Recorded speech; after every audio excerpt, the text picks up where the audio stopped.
I'll just verify that we're live.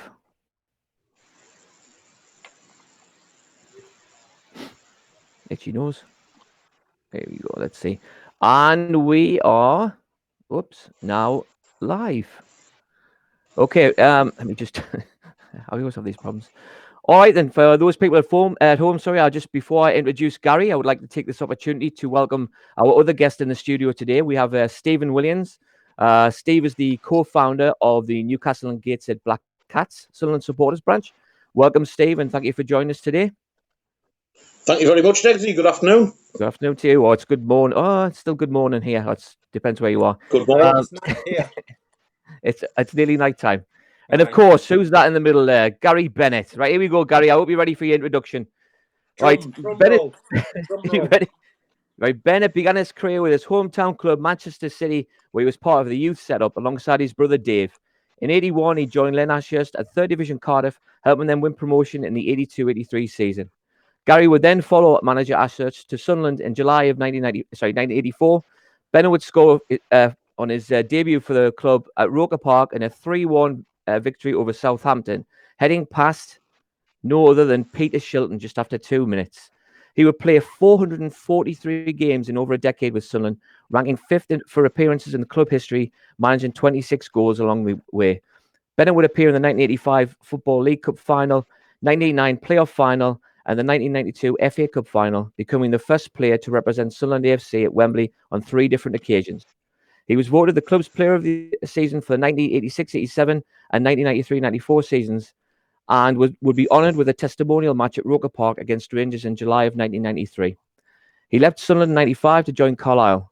Bennett would start a new role of player coach when he joined Scarborough in 96 and Darlington in 98, where he guided their reserve team to a Pontins League First Division title and the Durham Challenge Cup.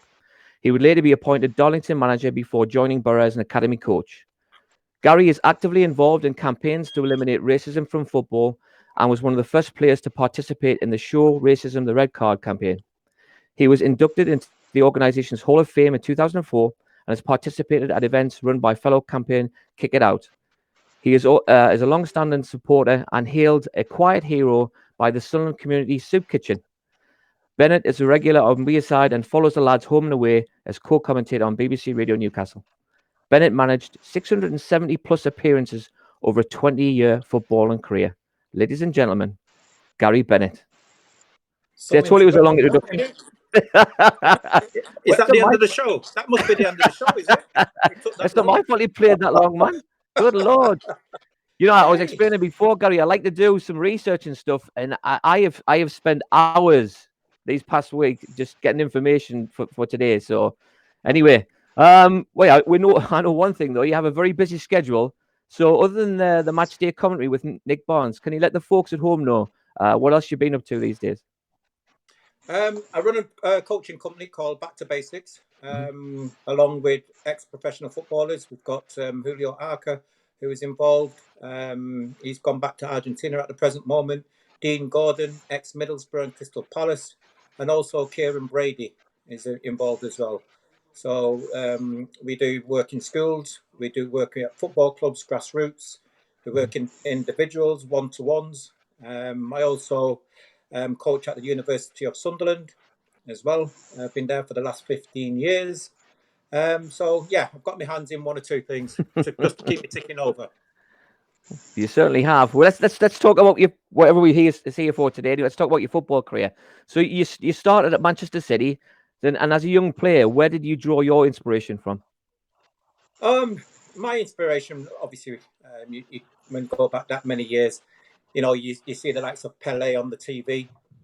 You want to obviously follow in his footsteps, but then also in Manchester, you have the 2 big Manchester clubs, Manchester United and Manchester City. Obviously Manchester United had the likes of Georgie Best, Dennis Laws. Manchester City had the likes of Francis Lee, Colin Bell. And that's the road you wanted to go down. Everybody wanted to be a footballer them days, and they still do. And obviously, always competing with my brother, or fighting with my brother, or challenging my brother. And once my brother was getting involved in football, following that route, I wanted to follow the same path. Sounds good. Brilliant. Good afternoon, Gary. Gary, was there a player that you admired to the point where you tried to emulate him? There was few really. I think, you know, especially when you go back to the likes of the 70s and that, you know, people will always come up with the likes of George Best. You know, he was a fantastic player. Your Manchester United team, but also, you know, for us, especially in the early 60s, 70s, you know, you would look at the likes of Pele. You know, especially from my background, you know, you've got somebody, a black player playing, who's at the top of his game, top player as well. You know, and anytime he was on the TV, you wanted to watch and follow in his footsteps. Brilliant. Obviously, you mentioned your brother Dave. You were at both Man City and Cardiff with your brother. Your older brother's best remembered for his goal in the 1987 FA Cup final. You don't need A to header keep from reminding me. He reminds me all the time. a header from a Keith Elchin cross. In that final, he went on to be awarded man of the match, and he received the winner's medal when Coventry down Spurs 3-2. Yeah. So, who do you think was the best player out of the two of you? Well, obviously me. But no, it's funny when you talk about 1987. You know, you talk about obviously the cup final, Tottenham Spurs against Coventry City.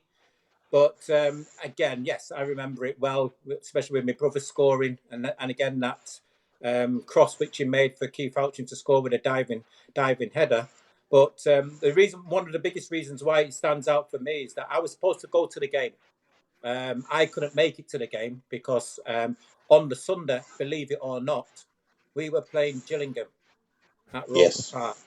So we were still in what you so-called the playoffs. So that was one reason why I never made it to Wembley to watch my brother play. Well, I'm going to get on about Len Ashurst now. So Len would leave Cardiff City after being offered the manager's job at Sunderland by Sir Tom Cowie. I hear he wanted to take you with him, but the move almost didn't come off. Can you tell us a little bit more about that? Yeah, as I said, Len did a fantastic job at Cardiff, and he got that, I won't say dreaded call, but he got that call because Sunderland was struggling again. And he had the opportunity to take over the club, especially being at the club and playing so many games at Sunderland Football Club. It was an opportunity which Len couldn't turn down. And before we went, he said, "Look, Gary, I know that you're coming to the end of your contract. What we'll do in the summer, hopefully, if things go right, I'll come in for you. And hopefully, you know, you'll be able to come to Sunderland." And it was a great opportunity for me, you know, to play top level football. But the biggest thing was the price tag. They said if we go to a tribunal, if it's anything over 100 grand, they would have to pull out of the deal. Unfortunately, they paid 65 with another 20 grand after 20 appearances. Money well spent. Well, they thought that they did say it was money well spent because they thought that I wouldn't make 20 appearances, so they wouldn't have had to pay the extra 20 grand. Brilliant. That's fair enough. So when the move did come about, did you find the transition to a bigger club quite easy, or was it difficult? Well, it was difficult. I think not just for me, but also for the supporters. You know, you're talking about 1984. Sunderland are buying a player from Cardiff City. His name's Gary Bennett. You know, the supporters are most probably wondering who's Gary Bennett, who we're buying from Cardiff City. We don't know much about him. You know, and you can imagine 1984 going up to Roker Park. You know, I've never been. There's only once I've been to the North East. I played in a youth cup game when I was at Manchester City against Sunderland. But it was new for me coming to the North East.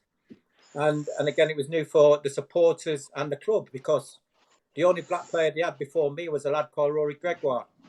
Rory Gregoire, who only played, I think, a couple of games. So it was a different experience for myself. It was a different experience for the football club. And it was a brave call, we've got to say, from Len Ashurst as well. Yeah. What's Dave? So, Gary, obviously, when you joined Sunderland, you had your first team debut in the Old First Division, the game at Roker Park against Southampton, against the same side that featured none other than a certain Ruben Agboola, and obviously England legend Peter Shilton, in front of over 18,000 supporters. What can you remember about the occasion? Well, first of all, you know, you're waiting to see if he's going to be selected in the squad, if you're going to make the starting 11, which I did. It was making my debut, and then you're just thinking, you know, hopefully you can have a good game. You got to remember they had the likes of Big Joe Jordan playing, so that was a massive challenge for me as a young lad going into saying playing against the Scottish international, and we all know, you know, Joe Jordan had a reputation, so it was going to be a challenge for me. But I've got to say, you know, starting the game and after a couple of minutes scoring helped me settle down. Well, brilliant. I'm going to go a good debut, and yeah, and again, I think also we've got to remember there's about another 4 or 5 players making debuts that day as well. Yeah. You know, there was not just me. We had the likes of Clive Walker, who was playing. We had another lad called Steve Berry. I think he played in midfield, and Peter Daniel, Howard Gale started, and I think maybe Roger Wilde played as well. We just signed Roger Wilde as well. So yeah, there's about 4 or 5 of us making our debuts that day. Going back to what you... Sorry, Steve. So go back to when you moved up north there, and you mentioned about obviously being where you've been the second black player to play for Sunderland. I just wanted to go back to when we introduction there about the show racism, the red card. Yeah. First of all, obviously you have to commend you for the work that you've been doing with that and kick it out campaigns. You were one of the first players to participate in such organisations. Well, like I mentioned, you were inducted into the Hall of Fame in 2004. As a black player in the 80s, what kind of issues did you face? And one of the notes I put on here, I had read about an incident when you were sent off in the Tyne-Wear Derby at St James's Park in January '85. Yeah, again, especially in the 80s, we all know that it was a rarity, really. You know, not many teams had black players playing for their team. So, you know, it was an experience for myself playing for the team, and it's also the supporters. And again, you know, we're talking about, you know, shall we say, the verbal abuse which you received from supporters, which, you know, it shouldn't have been acceptable, but it was. You know, you were allowed to go to a game and abuse players and shout, you know, racist comments to players. So it was something which we didn't have campaigns like Show Racism Red Card to support you. You had to sort of dig deep, try to deal with it yourself. And unfortunately, there's a couple of times I got sent off because you retaliated. You didn't know how to deal with it.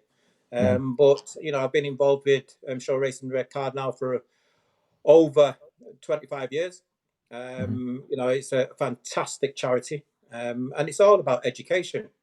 You know, educating people regarding racism, and you know, it's something which affects us all, not just black players, white players, anybody of colour skin. You know, it's not just about your colour of skin. It could be about your religion. It can be about your culture. You know, so it's important that people understand and educate themselves regarding that. I mean, that's excellent to hear as well. So, and again, as like I said, I appreciate all the work that you're doing, and just the awareness alone, Gary. I think things, in my opinion, I've been living in the States now for 18 years, and obviously I grew up through the 80s and 90s, and saw to where we are today as well. There's been quite a transition in that area, but it still exists to this day. Do you think it's worse than it ever was? I mean, I know there's been some more recent situations. It's actually a couple of years back, but in Russia and the likes of that. Do you think it's got any worse, or are you starting to see things improve in that arena? No, it's still about. And people ask, you know, what's the worst racist comment somebody's said to you? And my reply is that any form of racist comment to you is bad. You know, and again, you know, we talk about, has it got any better? We've seen in the Premier League, we've seen the likes of Raheem Sterling, we've seen 1 or 2 other players who have been on the wrong end of racist comments. And, you know, I just think that is something which we've just got to keep battling against. And hopefully, you know, we've raised the awareness, and I think there's a lot more people are reporting it. No, that's fair enough. We're actually getting some questions coming in from people online here as well. Ben Devine. So he's asking, I'm going to go through some players actually, but he's asking who was the best Sunderland player you played alongside, but I'm going to mention a few of them. Obviously, previous talking guests, Paul Atkinson, Ruben Agbula, Tony Norman, and Martin Smith. I have to mention them. And then obviously we shouldn't forget Stan Cummins, Clive Walker. You mentioned Howard Gale. We were talking about Nick Pickering before we came on here as well. Venison, Gates, Gabby Deeney, Sean Elliott, Pascoe, Yeah, sure. Yeah. John Byrne, Don Goodman, Bracewell, Brady Ball, Davenport Gray, Terry Butcher, Andy Melville. So basically, Ben's asking who was the best Sunderland player that you played alongside and why? The best. A very, very difficult question.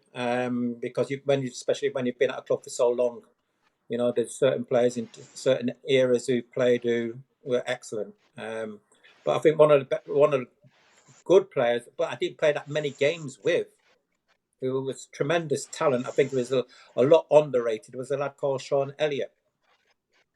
You know, Sunderland lad. He was a fantastic player. You know, he was quick, he was solid, hard. He was a leader, and the little time I did obviously get opportunities to play with him, I think he was a great player. Did you line up like through your career as well? I know you spent a lot of time at Sunderland, but did you line up against any other notable players?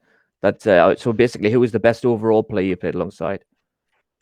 Played alongside. Other than your brother. Very good question. Huh? Other than your brother. Yeah. As I said, especially when you've been in the game so long, you know. Again, when I was at Manchester City, you know, we had a lad called Kaziu Dana who was the Polish international. Bless him, he's died now. Who's captain, fantastic ability, unbelievable ability, as a forward.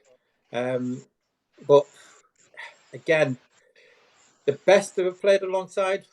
I played alongside a lad who's at Manchester City called Tommy Booth. Great experience, lad. Helped me out tremendously a lot, especially when I was at Manchester, passing on advice. John McPhail did well when I played alongside John McPhail. John, okay, he wasn't the quickest, but he did a job. He did a job. So yeah, you know, John Kay, fantastic. You know, the likes of John Kay you would have in your team. If you was going toward, the first person you would have in your team would be John Kay, because you knew what you were going to get out of John Kay. He was a winner.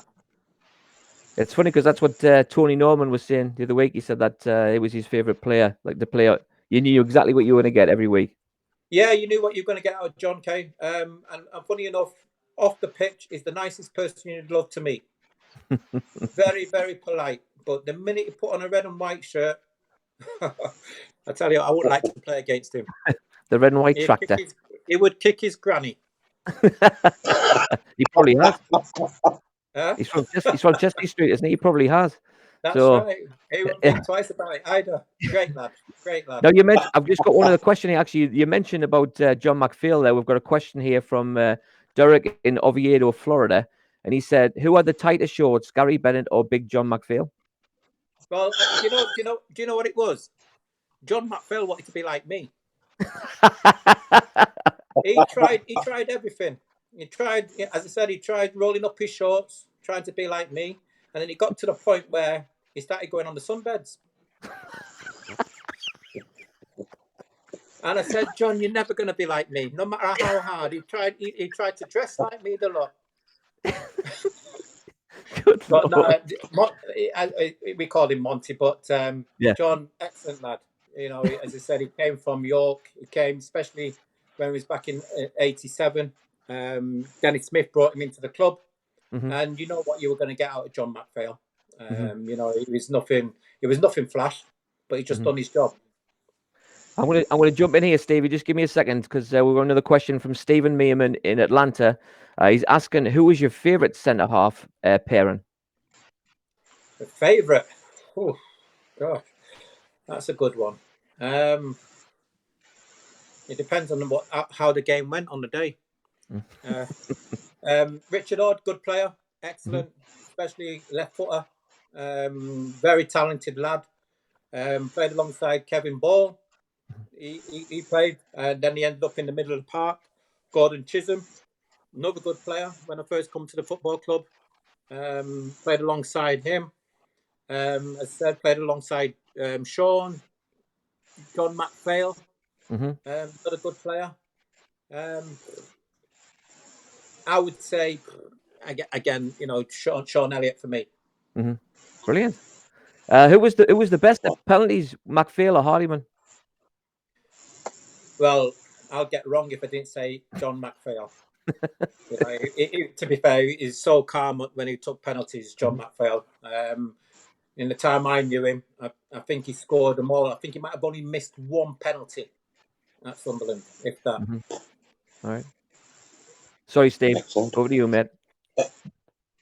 Gary, as commentator, you're paired with the experienced Nick Barnes at Radio Newcastle. What's he like to work with? Preparation? Well, if you haven't seen his book, I tell you now, if you get an opportunity to go and have a look at, if you get a chance online or on social media, have a look at his book. It's fantastic. Preparation for games, 10 out of 10, 11 out of 10, I would say. He does everything right. He even does his own colouring, colours the badges of the oppositions. His background work on individual players, on the teams, is spot on. And he's a real professional in what he does. He knows what he's talking about. He knows the players. He knows about the systems, and we just seem to bounce off each other. I go back to 1995. That's when I come across Nick Barnes when I went to Carlisle for 6 months, and when Nick got the job at Sunderland, he gave me a call and just said, "Do I fancy doing some summarising for him?" And we've never looked back since. Excellent. So, obviously, in your role as a co-commentator, how hard is it not to swear on the radio when you're watching the lads? There's no need to swear. Would you swear at him? Huh? Every week? Nah. Again, sometimes I try not to be critical. You try to be truthful. You try to put across, how you feel and what you think about the game. Nobody, no Sunderland player goes out to have a bad game. That's for sure. Sometimes you have one of them days when it doesn't go for you. It doesn't work no matter what, or maybe it's the wrong system, it's the wrong players selected, whatever it is, or it's one of them days you're not getting a rub of the green. Yeah. But other times, sometimes you've got to, speak your mind. If you think that we haven't been good enough, if you think we should have won the game, then I just think that it's about opinions. That's what it is, and that's so fascinating about football. My opinion or how I see a game is most probably totally different to you, Derek and Stephen. How you see a game, but that's what makes football so interesting. Yeah. So, Gary, how long have you actually had the coronavirus? Because you've had a persistent cough on the radio for years. I'm sick and tired of getting the blame for this cough. It's not me who's got the cough. It's Nick Barnes. Nick Barnes has got the cough, not me. He's had it for a long, long time, and yet I'm the one who takes all the blame. I do not have a bad cough. Have I been coughing today? You've never coughed once a day, Gary, and as far as we're aware, you do not have COVID-19. Apparently. No, not at all. No, it's not me who's coughing, it's Nick. All right, then, Gary. So to the modern game, you don't really hear too much about football hardmen anymore. But you played in a time when teams would come and we would have one or two enforcers with them. Who was the hardest player that you played alongside? The hardest player I played alongside. I think when you talk about hard players, I think, obviously football's changed. You were talking about challenging, tackling, competing. I think, players, they went out and they had the so-called little black books. So sometimes if somebody caught you and you couldn't get them back in the game, it'll go down your little black book, and no matter what, it might take 6 months, it might take 6 years to get you to get revenge. But no, we have players who, could look after themselves. So, you can go back to Sean Elliott, very strong, tough, hard tackling player. Your John Kays, your Kevin Balls. You did have players who could look after themselves if needed to be. That's fair enough. So who was arguably the hardest player that you've played against? The hardest player I ever played against? Oh, there's been a lot. It depends on what you call hard. Hard to mark or hard in physicality? I'm going to go, we'll go with both. Both. Right. Well, I think, especially when I was playing, I think every team had an hard, somebody who could look after themselves. somebody who could so-called put the foot in. You know, they might have 1, 2. There might be a team in general. You know, and when I mean a team in general, you know, nobody liked playing against Wimbledon, for an example, because you knew what you was in for. You know, they were in a team, they stuck together. You know, they made it difficult for you.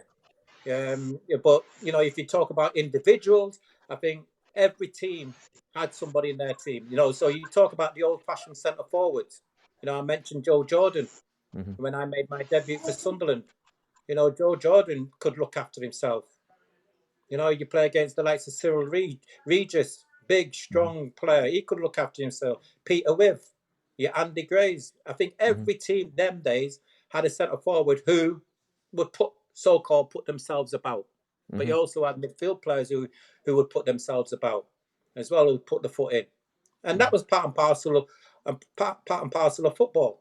You just got on with it. But you know, you're talking about hard players. I think one name what jumps out, and I think a lot of players would, you know, back me up on this, was the likes of Billy Whitehurst. He was a hard player. He looked after himself. You know, you had to stand up to it because you knew what you were going to get. You know, you look on the team sheet, and there were certain players who you look on the team sheet, and you're thinking, you know what I'm gonna be in for today. So yeah, you know, Billy Whitehurst, you knew what you was going to get from Billy. You know, he was a hard player, not just on the field, but off the field as well. Yep. So it wasn't David Speedy then, Gary? Sorry? So it wasn't David Speedy then? No, why should it be David Speedy? No, the Speedy... Hang on, we're just about to find out. Hang on a second. Here's one I prepared earlier. for the viewers at home. For the viewers who haven't seen it. Well, we might... Let's see it. Here it is. Whoops. Get in. Oh dear. Oh dear. It's just a flesh wound, apparently. It's just it's funny enough when you've shown that clip there, and you know that it was just in front of the clock stand. Now the clock stand only holds 8,000 people. I've had 80,000 people say that they were there that night. In the clock stand. You know, and sometimes you're walking about and you run into one or two supporters, and they'll say, and they might be with the son or the grandson or the granddaughter, and they'll say, "Do you know who that is?" He said, "Who?" He said, "Just look at this," and they Google it and they say, "That's him." And I think of all the things, you know, especially when you've been at the club for so long, that's the only thing they can show them. I've got a compilation of your goals if you want us to show that as well, Gary. Thank you. Please. All please. Right. We'll show it at the end. Yes. Steve? So, Gary, obviously you touched on that the entire city of Sunderland were in the clock stand paddock that day. Yeah. But can you talk us through what happened leading up to the incident with Speedy? Well, your reaction? You know, did anything else happen afterwards? Well, you know, you know, I've just spoke about having a little black book.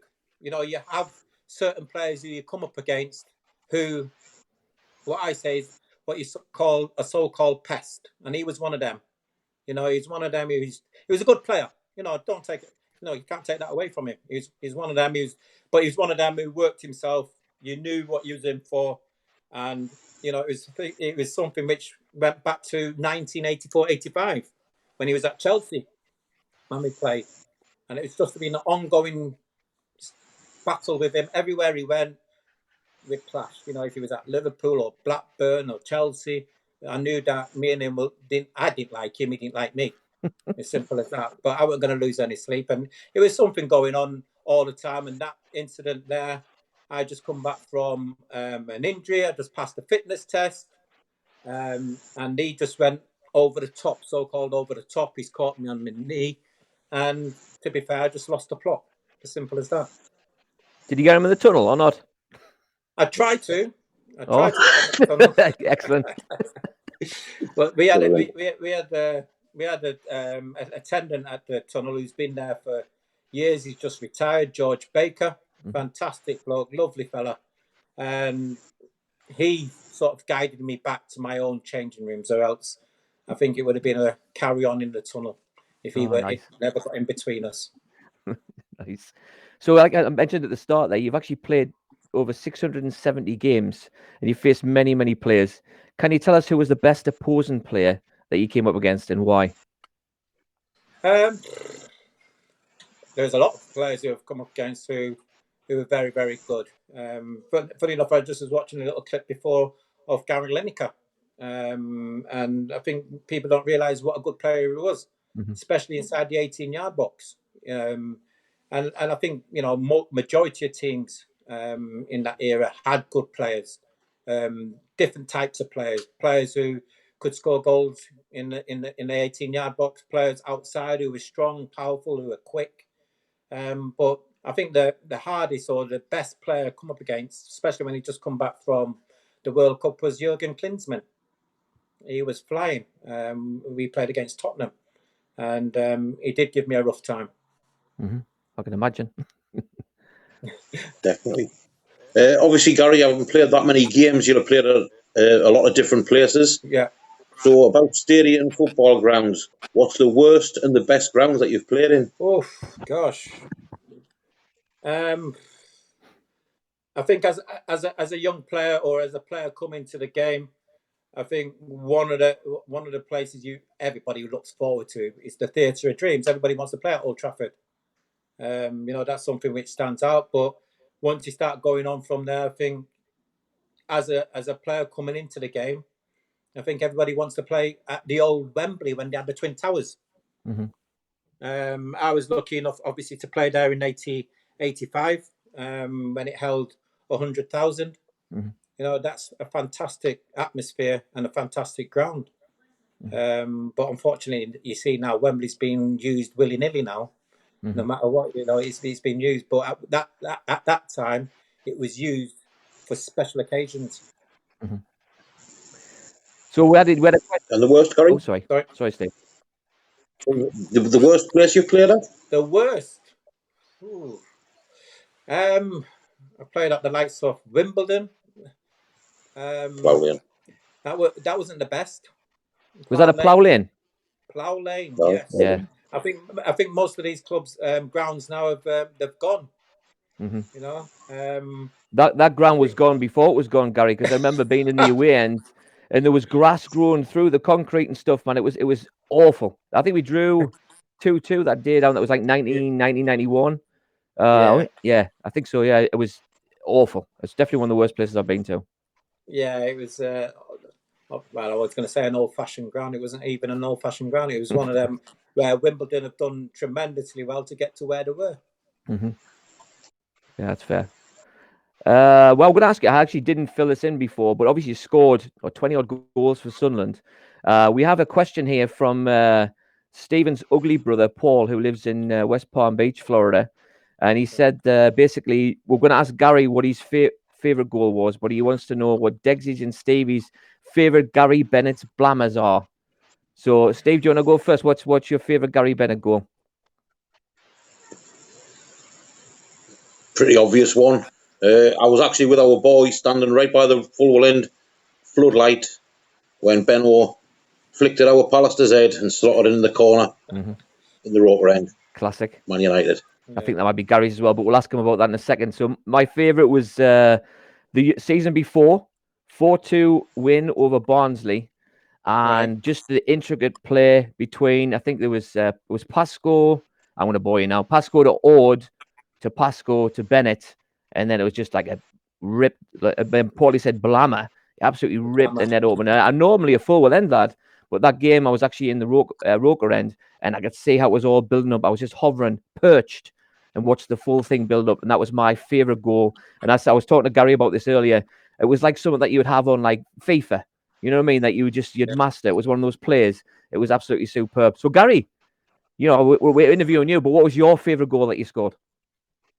Well, again, I always talk about the Man United goal. The reason being is that the timing of the goal against Manchester United, where you don't usually score against Manchester United, and it happened to be the winning goal. And it's one of them where, you know, when you're growing up as a boy, you have these dreams, don't you? You know, scoring a winning goal in the final or against such and such, and you know that's something which come true for me, especially being a Manchester lad. You know, to score in the 89th minute, and to go on and win the game 2-1. You know, it's always going to stand out for you. What was the atmosphere like after you'd scored? Because if you watch the video again, we actually showed it on our Facebook page a few weeks back. If you watch the crowd after the goals gone in, it feels like the whole of Roker Park was just shaking because it was just everyone was jubilant. It was nuts. What was it like after you'd scored on the field and the noise in and of itself? What was it like? Well, you that's what you're doing, and it's interesting when you talk about Roker Park and obviously the stadium alike, you know, and people try to, which is the best stadium, and for me, okay, I didn't play at the stadium alike, you know, my career was at Roker Park, and especially night games was something special, you know, night games, Roker Roar, the atmosphere, the supporters, you know, it was on a different level altogether, you know. And as you've just mentioned, scoring in the 89th minute against Manchester United, the old place erupted, and you know, if you played in a night game, you know, under the floodlights, and you had that roar right before kickoff, you know, it puts hairs on the back of you, you know, and that's an atmosphere which you've got to be there to savor. For example, to know what it's like, you know, and again at Roker Park, they used to play a huge part behind the players and the team to go on and win games. Oh, no doubt. So we'll just talk about memorable moments there, but obviously beating the Scum at St James's Park in the playoffs, playing the 85 and 92 Cup finals, a promotion to what was the second tier and top tier in the English game. You goal against Man U. They're all memorable moments for us as supporters. But as a player, what was your most memorable moment, Gary? Oh, gosh. It's a difficult question. You know, I've got few, especially when, and again, you talk about when you've been at a club for so long. You know, you talk about, I can talk about the debut when I played against Southampton, scoring in that game, going on to win 3-1. You know, we can go on and, you know, playing at Wembley against Norwich, 100,000. You know, we play against going to St James's Park and winning 2-0, beating Manchester United 2-1. You know, being involved against Manchester City, scoring against Manchester City, my old club, but we got beat. But you know, you're taking 17,000 down to Main Road. You know, even Manchester City couldn't believe the support we had for that game. And then playing in the FA Cup final, getting your testimonial against Glasgow Rangers, scoring against Gillingham. You know, so you've got numerous thoughts and memories of games. You know, I remember when we played in the third division. Okay, it was our first time in the third division, but for a lot of supporters, some supporters, it was their best time because what happened was everybody wants to support a winning team. And we was on the road and we were winning and we was enjoying ourselves. It was a fantastic atmosphere. I remember we went to Wigan and it was the old Wigan ground. It was absolutely teeming down with rain, and them days behind the goal there was a bank, and it was the same time as the Eddie the Eagle time, and the lads was just sliding down the bank all the way down to the bottom, covered in mud, and that, you know, that I got more enjoyment out of that than playing the game, watching them. I might be able to find that clip as well. I'll see if I can find it while we're talking on here. Yeah. I do have one other question as well. One other question. Ben Devine's asking another question here. What was the best goal that you saw scored for Sunderland? Obviously, apart from your own. So on the field, what was the best goal that you saw scored by a fellow teammate? Oh, I've seen a few. You know, I'd just gone back to the Manchester City game when we got beat 3-2, our last game of the season at Main Road. The first goal, which Marco Gabardini scored, and John Kay had switched from right back. He went over to left back.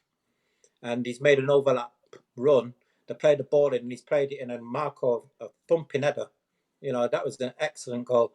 But in 1990, when we was in the so-called top league, old First Division, and we played some tremendous football in that year. But I think Marco Gabardini scored a lot of good goals.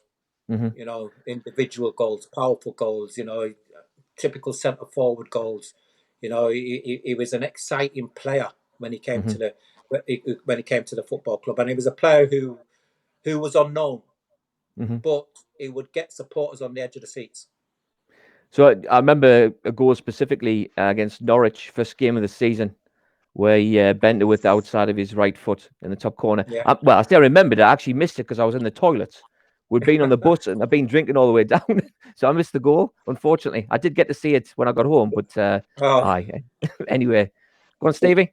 If I remember rightly, it was a little flick from Benno that set Gabby down. I played my part. If somebody was watching. Huh? Steve, I was at Power Road that day. It was the flick what made the goal. Yeah. Steve, I told you my excuse is I was in the toilet. So you know what I mean? How much is Benno paying you to say that? Yeah, Stephen knows his football, man. Oh, he does. Hold on, I found that Wigan video. Hold on, see if I can get it on here. Here it is. I'll see if I can. Whoops. I don't know if people can see that this is home or not, but here it is. This was off Soccer AM. They were showing it. There it is. That's it. Yes. Fantastic. Absolutely class. Memories, huh? Oh, it's a good one. Doesn't a lad do a full dive forward? I think there's one. Yeah, it does. Good times. Good times. And again, do you think you'd be able to do that now? No, absolutely not. Absolutely not. Yeah, health and safety. That was brilliant, that. All right, Stevie. We'll talk about memories, Gary, and memorable moments. What do you consider to be your worst moment at the club, whether it be a performance or an experience? Well, again, the worst experience was obviously my first season there. We was on a hell of a run, did quite well, got to the final, and then it was like as though we just down tools and we got relegated. So that wasn't the best. That was a terrible experience for us. Again, going into the third division, getting beat by Gillingham in the playoffs. Terrible experience. Getting beat by the Mags, Newcastle. My first game at New Year's Eve. That wasn't very nice. Still, I had a little bit to learn about what the derby games were all about. But as I went on in the years, you realise what it meant, obviously, to the area. But yeah, I had one or two downtime moments, really, especially when we was on the back end of maybe a hiding from a team. It was a test, especially when you're not going to win every single game unless you're Liverpool. But no, it was a test really, and see if you could bounce back. All right. So obviously you touched there, Gary, on the 1987, the Gillingham game. How hard did that defeat at you, especially saying as though you scored that late goal to take the game extra time? Well, I lost count. I didn't even know what the score was when that went in. I think it made it. I don't know if it made it 6-6 or something. And obviously we went down on away goals. The first leg done us. We didn't play well in the first leg. But obviously leading up to it, it was the old time when you go back to where if you finished third in the lower league and third bottom, I think, of our league, you end up playing each other because you used to have sort of a playoff for the bottom. Then I don't think it lasted very long. That no. Now you look at it, the playoffs are just for the top. When we got relegated, we finished. I think it was third or fourth bottom, and that's why we played Gillingham. Yeah. I think we're the only side ever to be relegated on away goals, Gary. Was it? I think we are the only club ever to be relegated on away goals. But again, they had playoffs at the bottom, you see. It didn't last very long then. No, And a couple of years, I think. Typical. So, in today's game, Gary, it's rare to see players stay at the club more than 3 or 4 seasons. So, what was it that led you to stay with Sunderland for so long?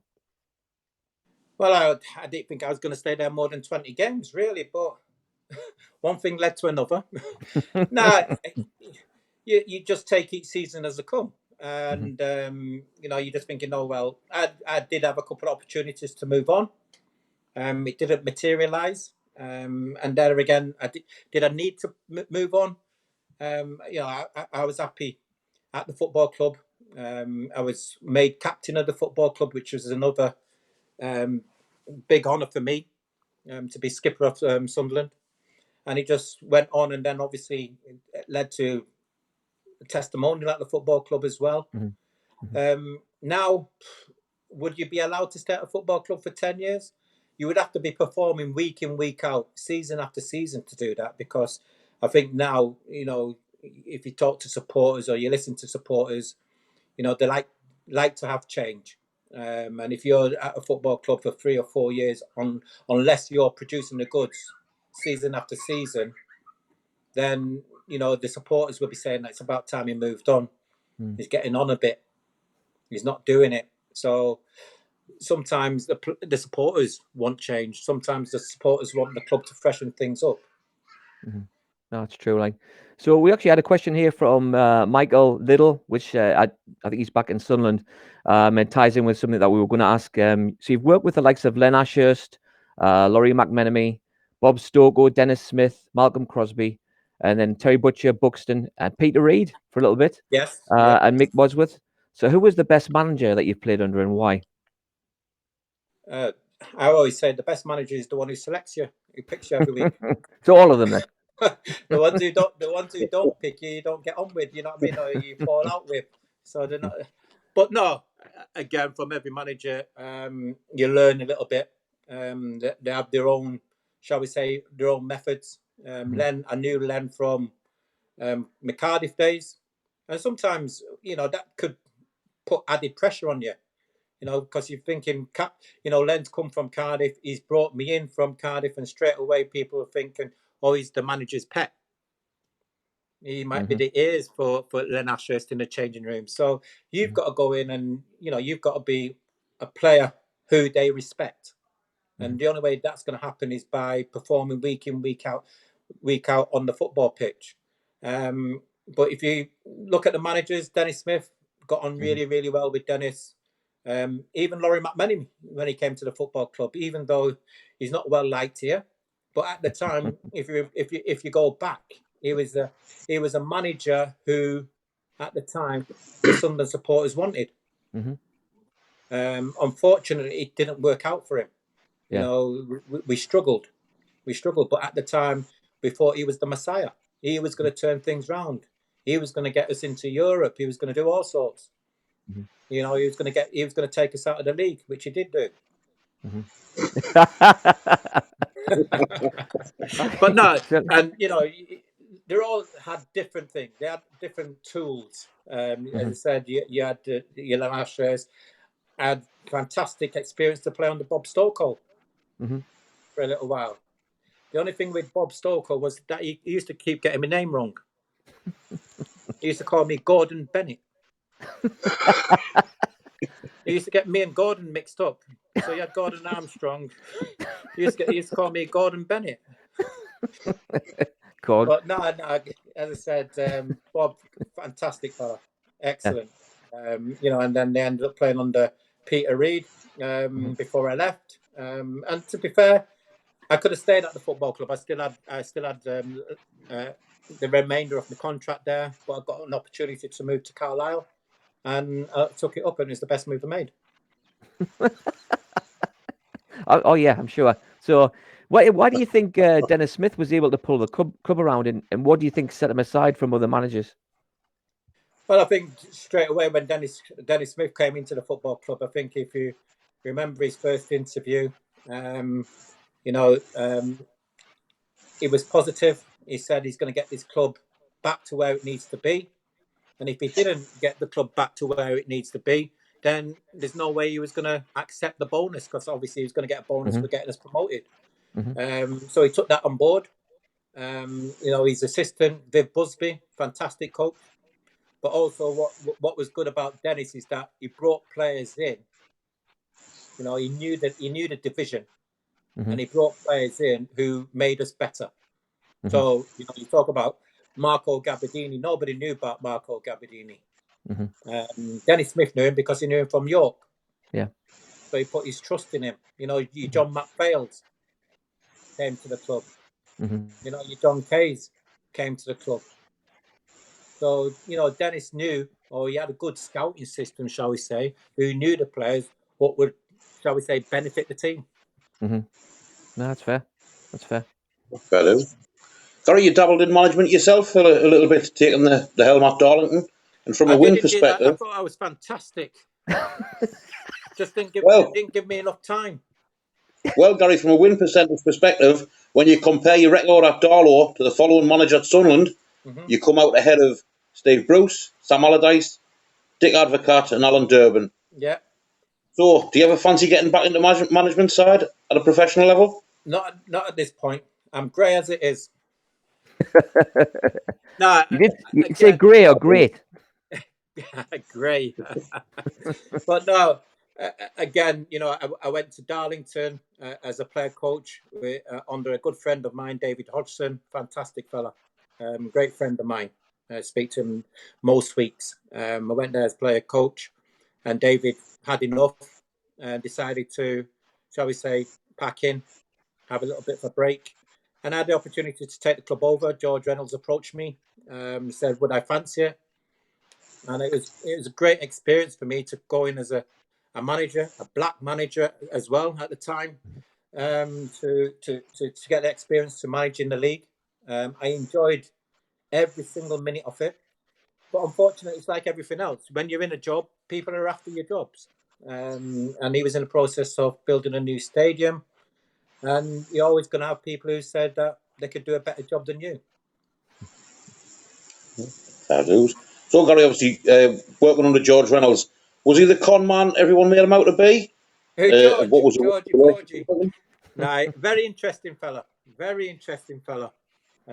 He could talk, that's for sure.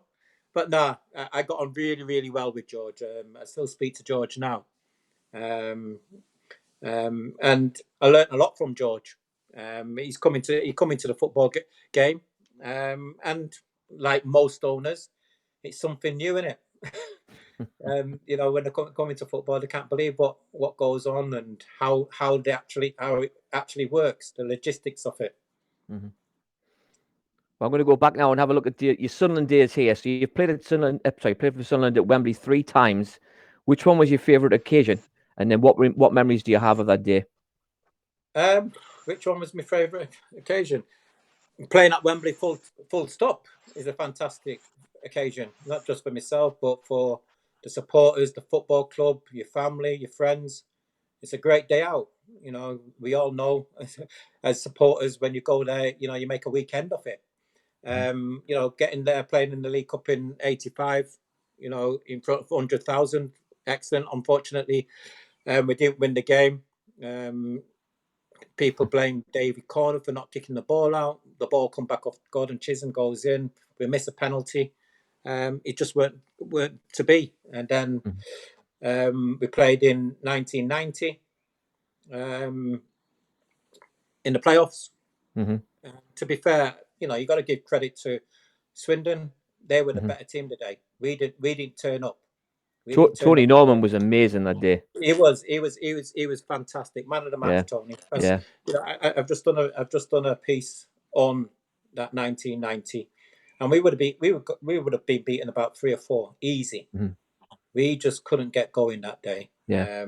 But it worked out well for us because we ended up getting promoted. Yeah. In the end, and then you go back to 1992, but again 1990. Even though we played at Wembley, played against Swindon, it was an honour for me because I led the team out. I was captain. So again, that was another shall we say, plus for myself, leading the team out at Wembley. 1992, everybody's dream, FA Cup final. You know, that's what everybody dreams. You know, okay, we didn't win, but at least you got there.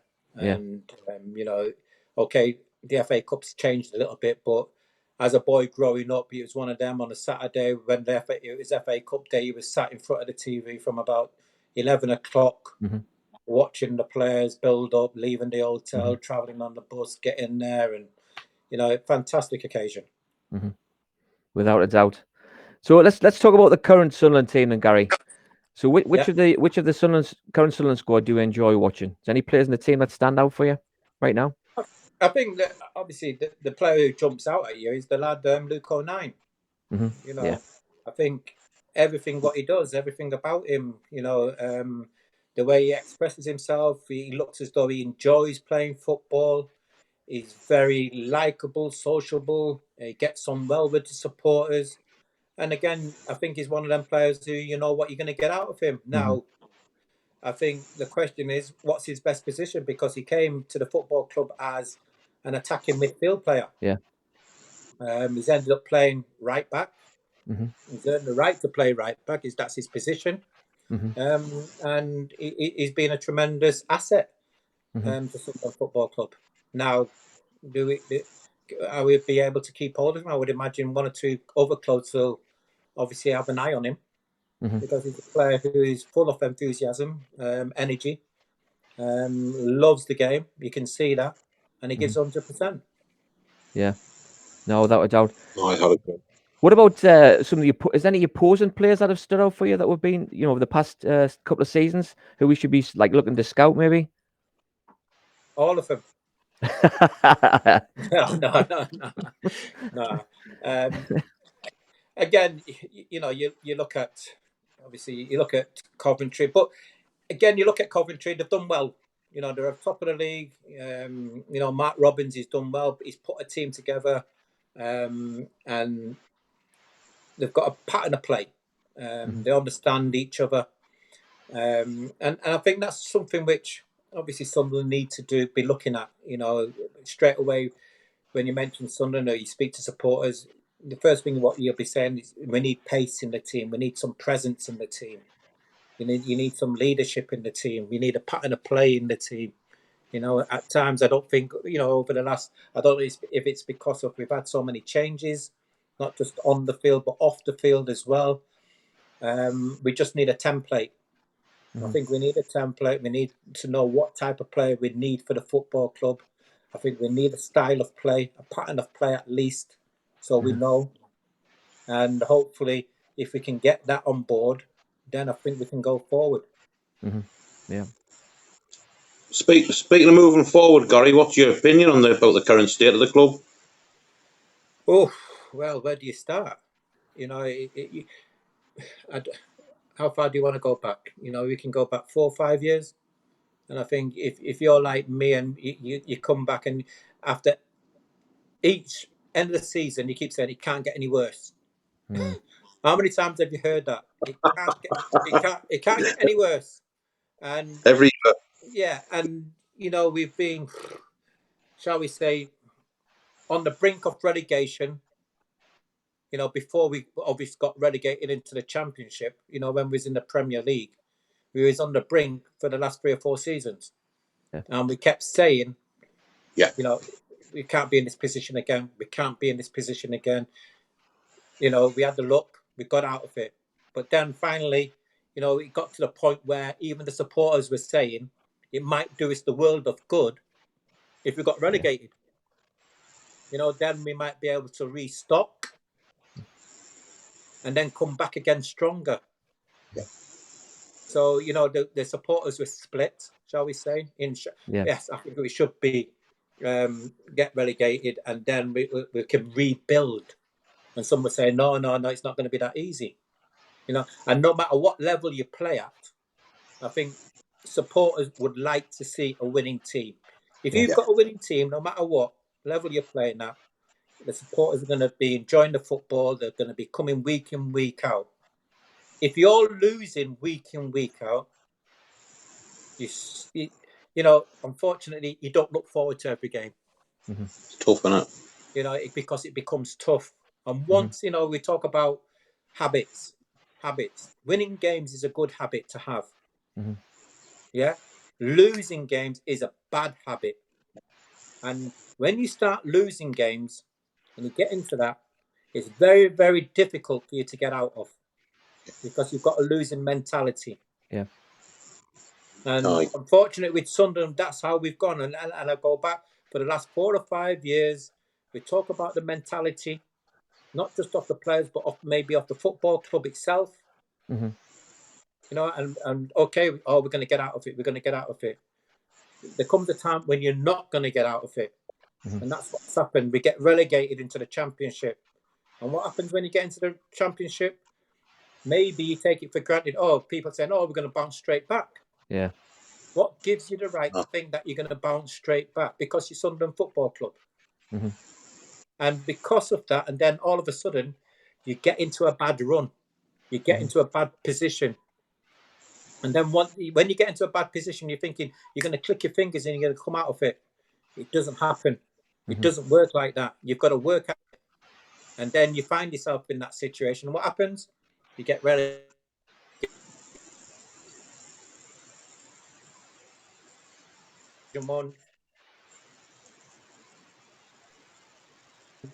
So you've got favourites to go up. No. You've got to change that mentality. You've got to get a winning mentality into the football club.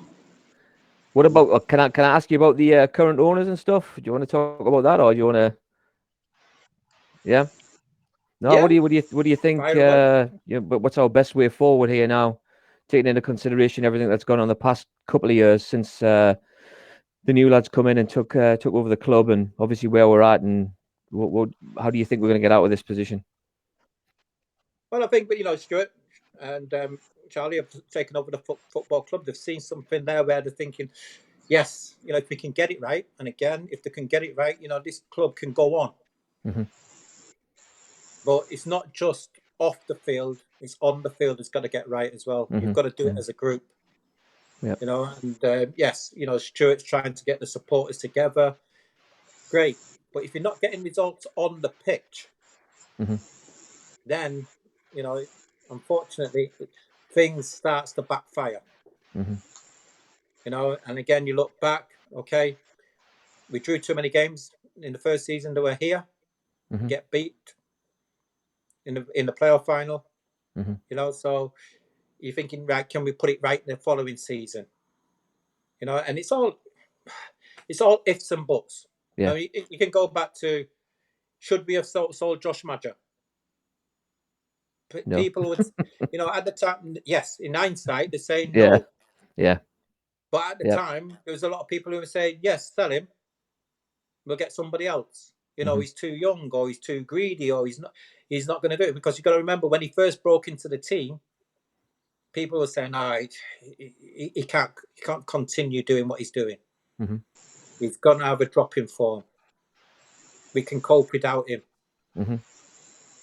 So again, it's all ifs. Unfortunately, it backfired on us. Yeah. And these are decisions, and Stuart will be sat there now thinking, it can't get any worse, and that's what we spoke about. That's how we started the program. It can't get any worse. It has.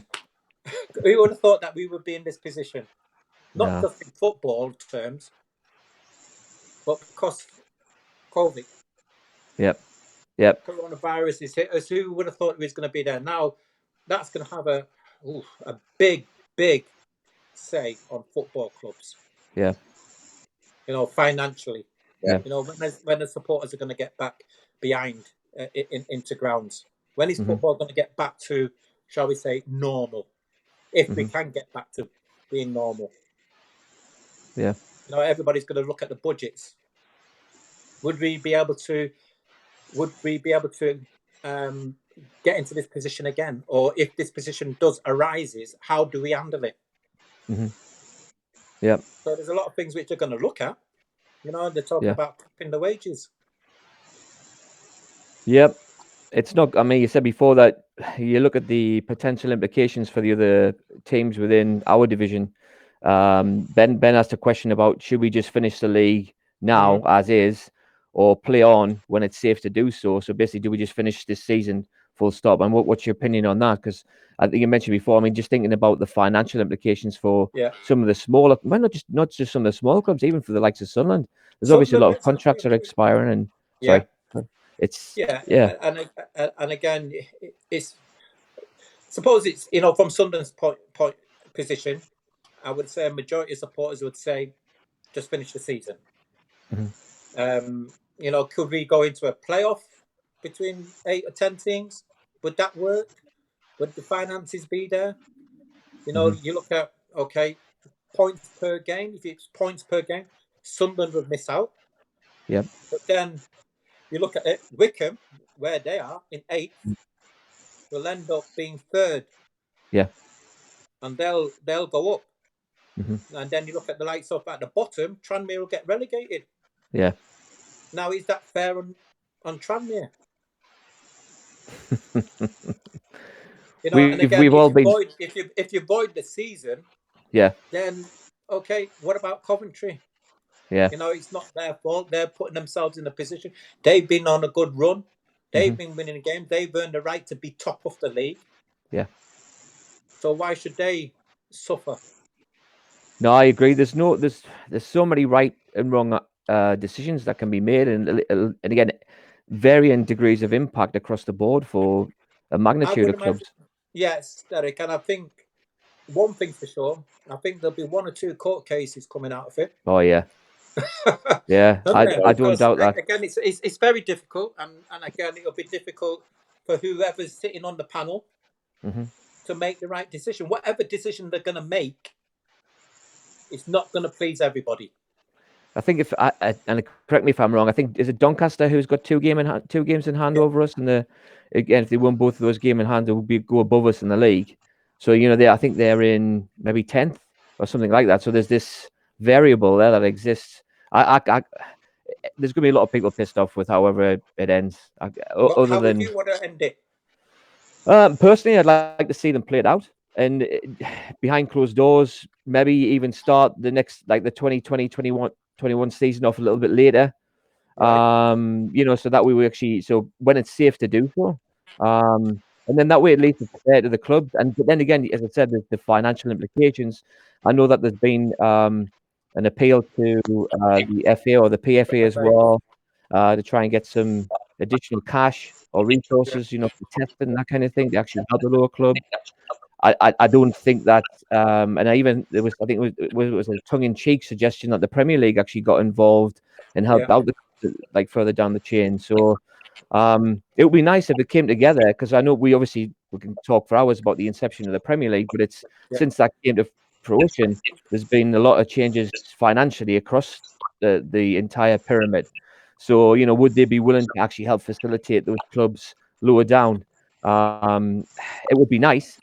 It's more of a wish list. Yeah, and I think one of the other biggest obstacles they've got is players' contracts. Now, if you've got a player, one of your big players or star players, who's coming to the end of the contract, and as you said, play out or start later on, that player, one of your best players might move on.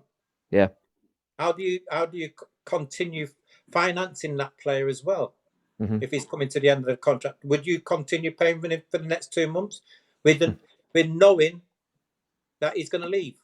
Yeah, I don't think it's not easy. There's so many wrong ways to do it, so many right ways to do it, and like you said, I wouldn't like to be making that decision. But do you think obviously at the top they just look after themselves? Do you think like the Premier League and maybe the Championship, because the money's there, that's one reason why they will go out of their way just to finish the season? I think the Premier League specifically is money orientated, and I think that they'll definitely look to finish the Premier League. To me, again, that's a similar situation. You've got Liverpool 25 points clear at the top. Yeah. Do they want to be awarded the title with an asterisk next to the name? Because the season wasn't finished. I'm pretty sure you've got, again, same sort of thing. Liverpool supporters, where would they go with that? I know that they would want to win it outright, especially when you've got, their old noisy neighbours, Man United, making all those claims. So it's kind of, I think they'll play it out for the money. It's interesting to see as well. I know kind of segueing into the Bundesliga, but it's interesting to see that. I mean, watching those games online with no fans, it's awful. I mean, the football's been decent, but having no supporters in there, it's just awful. It's not. God only knows what it's like. Being a player on the field with no one in the stands there watching what's going on. Must be like being in a Newcastle match in about the early 90s. It's like a practice game, isn't it? Exactly, yeah. It's and again, I don't know. like people, like I keep saying before, without supporters, there's no game. Yeah. Yep. Without a Supporters doubt. make the game. No, without a doubt. So we've got a couple of other questions to ask you, Gary, as well. What was the best advice you were ever given as a player? Best advice?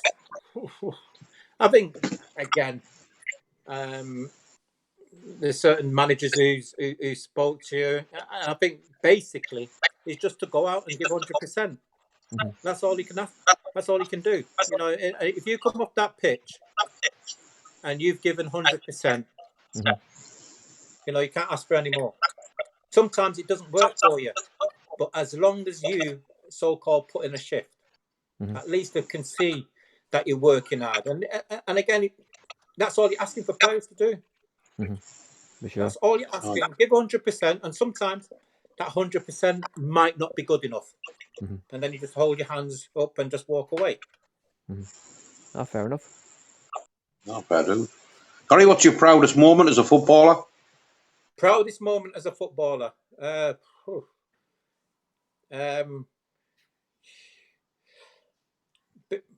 Being captain of Sunderland.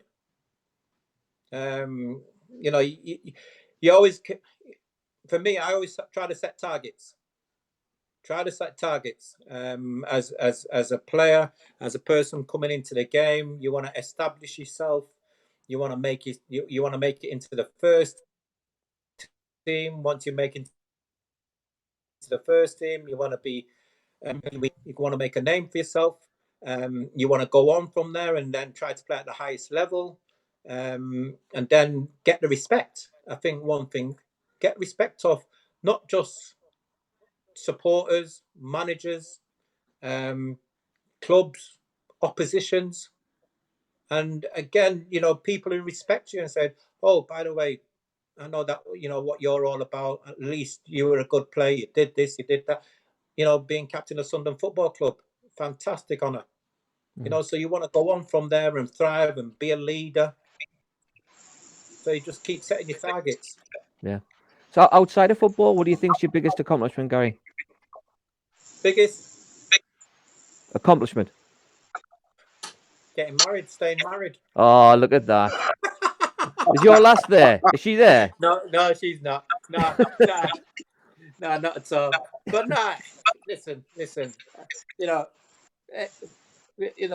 I the amount of times, through my career, one thing's for sure is that the amount of times you prove people wrong.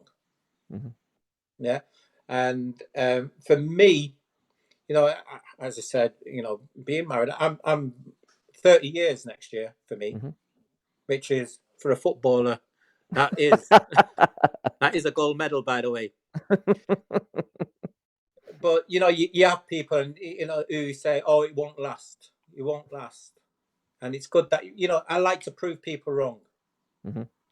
I like to prove people wrong. You prove people wrong. It's when I always go back, and sometimes it makes you stronger when you've been knocked down a level or you've got to drop down. And I go back to we started off with talking about Manchester City. When I was at Manchester City, I didn't play a first team game. I was absolutely devastated when I got released by Manchester City. The whole world fell in. But one thing's for sure, what it did make me, it made me stronger. It made me go out and say, I'm going to prove people wrong. And that's what I did. I went to Cardiff, got my career up and going again, and then you end up playing back to top level again. And I think that's something which me as a person is trying to prove people wrong, especially when people think that you're not good enough. You can't do this, you can't do that, and you're there to prove that you can. And then when you do that, then sometimes you gain their respect. No, that's fair enough. So other than Sunderland, Gary, obviously, is there any other club that you really wanted to play for? Ooh. Well, I always wanted to play for Manchester City. Yeah. You always want to play for the place you birth from. But at the end of the day, it's not the end of the world. It's like a lot of supporters ask me, especially when we come up against Manchester City, who are you going to support? Which team are you going to? And I said, it's a silly question. I'm not going to. Yes, I do support Manchester City, but if it's between the two teams, Sunderland's my number one club. Always will be. Anything else after that is second or third. That's brilliant. We love that. So 670 games. What's your favourite chant or song that you've heard from the stands? So you mentioned you've seen the lads at Wigan jumping down the. I can't mention it on air. No, I'm only joking. I don't. We can talk about it off air if you want. Hey, we can talk about it off air if you want. Nah, again, it's one of them. When you talk about favorite chant, no matter what chant there is, especially from the home supporters as well, it's fantastic, and especially when you've got thousands chanting your name. It's it's an unbelievable feeling. I was going to ask you, do you remember going out against Brentford and us all first singing game of the season. First game of the season. Two Gary Bennett, because I had a lad called Gary Bennett playing. That's right. I remember did, singing that. indeed. Two Gary Bennett. Brilliant. Yes, a great indeed. day. Class. So, Gary, obviously Sunderland is your number one club. So how would you describe Sunderland fans in 3 words? Keep the faith. Fair enough. No. Again, this is a conversation which I have all the time. You've got to be amongst it.